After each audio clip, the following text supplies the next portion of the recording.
ദേശീയ ക്ഷയരോഗ നിവാരണ പരിപാടിയുടെ ഭാഗമായി ഓങ്ങല്ലൂർ ഗ്രാമപഞ്ചായത്ത് കുടുംബാരോഗ്യ കേന്ദ്രത്തിന്റെ നേതൃത്വത്തിൽ ആരോഗ്യ ബോധവൽക്കരണ ക്ലാസ് സംഘടിപ്പിച്ചു. ഓങ്ങല്ലൂർ സായംപ്രഭ ഹോമിൽ നടന്ന പരിപാടി മെഡിക്കൽ ഓഫീസർ ഡോക്ടർ ശ്രീകുമാർ ഉദ്ഘാടനം ചെയ്തു. ഹെൽത്ത് ഇൻസ്പെക്ടർ മനോജ് ബോധവൽക്കരണ ക്ലാസ് നയിച്ചു. അതുകൊണ്ട് തന്നെ അത് കൃത്യമായിട്ട് ആരംഭത്തിലെ കണ്ടെത്തിയിട്ട് അതിന് ചികിത്സ തേടുക എന്നുള്ളതാണ് നമ്മുടെ ഉദ്ദേശം. അതിൽ നമ്മൾ എന്താണ് ക്ഷയരോഗം എന്ന് നിങ്ങൾക്ക് എല്ലാവർക്കും അറിയാം അല്ലേ? എന്താണ് പൊതുവെ ക്ഷയരോഗം എന്ന് പറഞ്ഞാൽ ഉദ്ദേശിക്കുന്നത്? ഞാൻ വെറുതെ അങ്ങ് പറഞ്ഞു പോയാൽ നിങ്ങളങ്ങ് ഒരു മടുപ്പൻ ഇരുത്തായി മാറും.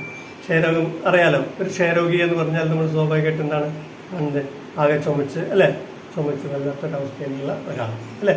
അപ്പോൾ ചുമ ഇതിൻ്റെ പ്രധാനപ്പെട്ട 2 ആഴ്ചയിൽ കൂടെ നിൽക്കുന്ന ചുമ ഇതിൻ്റെ പ്രധാനപ്പെട്ട ലക്ഷണമാണ്. ക്ഷയരോഗം കണ്ടെത്തുന്നതിന് വാർഡ് തല സർവേ പ്രവർത്തനങ്ങൾക്കും തുടക്കമായി.